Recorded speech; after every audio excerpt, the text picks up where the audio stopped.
एतजाज एहसन साहब, अब जो हेयरिंग हुई, डोनाल्ड लू से जो सवालात पूछे गए वो दो तरीकों के सवालात हैं। एक तो बेज़ाब्तगियों के बारे में वहाँ पर बात हुई, जो इलेक्शन में बेज़ाब्तगियों, पाकिस्तान में 8 फरवरी को जो इलेक्शन हुए उस हवाले से बात हुई, और दूसरा साइफर में जो रजीम चेंज के हवाले से सवालात होते रहे जिसकी बार बार नफ़ी की डोनाल्ड लू ने। अब यहाँ पर अपने अपने तरीके से हर कोई तज्जिया कर रहा है, तबसरा कर रहा है। पाकिस्तान तहरीक इंसाफ इसे अपनी जीत करार दे रही है और नून लीग इसे अपनी जीत करार दे रही है। आप क्या समझते हैं डोनाल्ड लू के इस इनकार के बाद कि साइफर ऐसा कोई साइफर था ही नहीं, झूठ सारी ये साजिश के जो इल्जामात है सब झूठ था, तो इमरान खान पर साइफर मुकदमे की आप क्या देख रहे हैं, मुस्तकबिल क्या देख रहे हैं? इस साइफर के, जिसको मैं बहुत पहले से साइफर को सिफर कह चुका हूँ और अब इससे और तकवीत पहुँची है मेरे इस तज्ज़िये की, जायज़े की को और तकवीत पहुँची है डोनाल्ड लू की बातचीत से। क्योंकि आप देखें इस साइफर को, जहाँ तक तो हम पाकिस्तान, रियासत पाकिस्तान की सबसे सिक्योरिटी और इंटेलिजेंस से मुतल्लिक सबसे जो अहम इदारा है और बालातर इदारा है वो है national security committee. National security committee की सदारत करते हैं वज़ीर आज़म, और उसमें आर्मी चीफ और दूसरे चीफ्स भी बैठते हैं और उसमें DGISI भी होते हैं, DGMI भी होते हैं। ये मतलब है इंटेलिजेंस की इससे बड़ा इदारा या अथॉरिटी हमारे पाकिस्तान में नहीं है। अब उस सिक्योरिटी कमेटी ने, नेशनल सिक्योरिटी कमेटी ने 2 मरतबा इस साइफर का जायज़ा लिया खुद बराह रास्त, और इस नतीजे पे निकली कि ये साइफर में इसके जो मंदरजात हैं वो बिल्कुल दुरुस्त हैं, और उसकी बुनियाद पर, क्योंकि उसमें सफ़ीर जनाब असद मजीद साहब ने ये कहा था, फरमाया था कि उनको डोनाल्ड लू ने कहा कि आप अपने वज़ीर आज़म को हटाएं और कल ही हटाएं ये लोग नो कॉन्फिडेंस मोशन में, वरना हम नाराज़ रहेंगे आपसे और आपके लिए अच्छा नहीं होगा। ये अल्फाज थे। अब आप देखें कि इसके बाद हमारी पोजीशन तो वाज़े हो गई। हम तो साइफर के साथ खड़े हैं कि जो कुछ उसमें कहा दुरुस्त कहा असद मजीद ने, और असद मजीद को ये वार्निंग दी गई। असद मजीद को कहा गया कि आप अपने वज़ीर आज़म को बदलें, और सिक्योरिटी कमेटी ने कहा होता अमेरिका कौन होता है ये हमें इस तरह डिक्टेट। लेकिन इसी असद मजीद ने, एतजाज एहसन साहब, पिछले साल 28 अगस्त 2023 में ज़ाब्ता फौजदारी की दफ़ा 161 के तहत जब FIA में बुलाया गया, वहां उन्होंने ये बयान दिया कि 31 मार्च 2022 को कौमी सलामती कमेटी के इजलास में सिर्फ डिमार्च का फैसला किया गया। कोई साजिश साबित नहीं हुई थी, कोई साजिश की बात नहीं की गई थी। हाँ, डिमार्च का फैसला ज़रूर हुआ, लेकिन किसी ने ये नहीं कहा कि साजिश हुई है। नहीं, आप देखें डिमार्च का जो फैसला हुआ वो किस बात पे हुआ? फिर एहतजाज अगर साजिश नहीं थी, हमारे मुताबिक, हमारे अंदाजे के मुताबिक, हमारा अंदाज़ा, हमारे नेशनल सिक्योरिटी कमेटी का अंदाज़ा या दुरुस्त है या डोनाल्ड लू दुरुस्त बोल रहा है, सच बोल रहा है, ये हमें फ़ैसला करना है।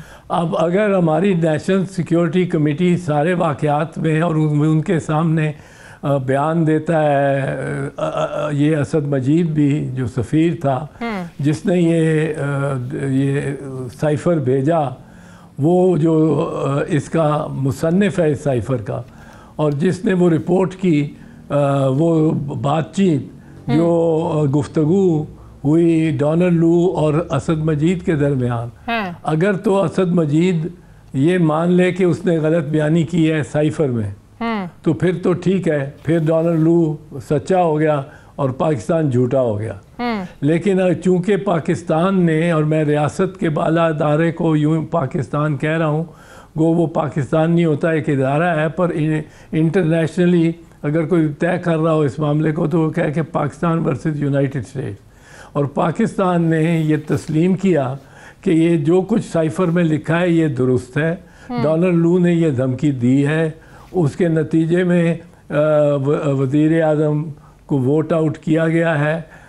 और वो जो वोट आउट करने वाले, अब वो साइफर उसने जाहिर है कसदन तो वज़ीर आज़म को नहीं भेजा होगा ना, कसदन तो नहीं भेजा होगा। वो तो नॉर्मल रूटीन में 5-6 आदमियों को जो जाता है उसमें वज़ीर आज़म भी आ गया तो उसमें वो आ गया। वरना वज़ीर आज़म को तो वो तो बता रहा है कि जी आपके ख़िलाफ़ साजिश हो रही है कि आप हट जाएं। वो तो उसने भेजा होगा आर्मी चीफ को और DGISI को। बड़ी बात है, फॉरेन मिनिस्टर को वो भी नहीं, शायद शाह महमूद को नहीं भेजना चाहता होगा। तो वो लेकिन चौधरी साहब ये बात तो आपको भी पता है, हमें भी पता है कि खान साहब की जब 2018 में हुकूमत बनी तो तकरीबन 1.5-2 साल के बाद बड़े ताल्लुकात इनके एस्टेब्लिशमेंट से ख़राब होने शुरू हो गए, ख़बरें भी आना शुरू हो गई। बाद में एक वक्त ऐसा आया कि इमरान खान साहब ने कहा कि मुझे तो काम ही नहीं करने दिया जाता था, मेरे तो हाथ पैर बंधे हुए होते थे, जब भी कोई मामला होता था हमें तो एजेंसियों की जो है ना वो मदद दरकार होती थी, मिन्नतें करना पड़ती थी। तो आपको नहीं लगता कि ताल्लुकात पहले ख़राब हो चुके थे, साइफर को सिर्फ इस्तेमाल किया गया अपनी सियासत बचाने के लिए? ये जो फ्रेश एविडेंस आया है डोनाल्ड लू का, वो मैं समझता हूँ कि डोनाल्ड लू आज गलत बयानी कर रहा है। उसने साइफर में यूं ही हमारे एक सफ़ीर जैसे सीनियर अफसर ने ये इतला दे देनी थी आर्मी चीफ को भी, वज़ीर आज़म को भी और बाकी दीगर DGISI को भी कि ये धमकी मिली है मुझे अमेरिका से, यूं ही दे देनी थी। ये इतला अगर धमकी ना मिली होती, वो कोई पागल तो नहीं है, कुछ भी हो, वो अपनी मुलाजमत और अपनी जान बचाना चाह रहा होगा इस वक्त असद मजीद, बट वो कोई मतलब तो अब इस बात का फिर फैसला कौन करेगा?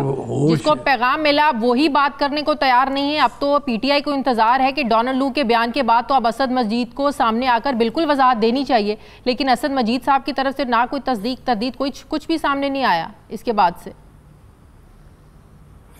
नहीं, वो तो नहीं देगा, उसको तो कोई कानूनी तौर पे मजाज अथॉरिटी ही बुला सकेगी, बुलाएगी तो वो क्यों आएगा?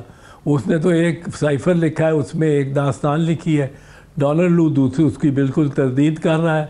अब वो उसमें आके अमेरिका के ख़िलाफ़ भी बयान देना उसको सूट नहीं करता होगा। उसके ज़रूर फॉरेन ऑफिस में इतनी हाई पोजीशंस में रहा है, फॉरेन सेक्रेटरी भी रहा है, उसके बाहर ताल्लुकात होंगे अच्छे भले, लॉबी होगी उसकी, अमूमन तो होती है। तो वो अब वो क्यों इस तरह आएगा? वो तो बैल मुझे मार वाली बात है ना।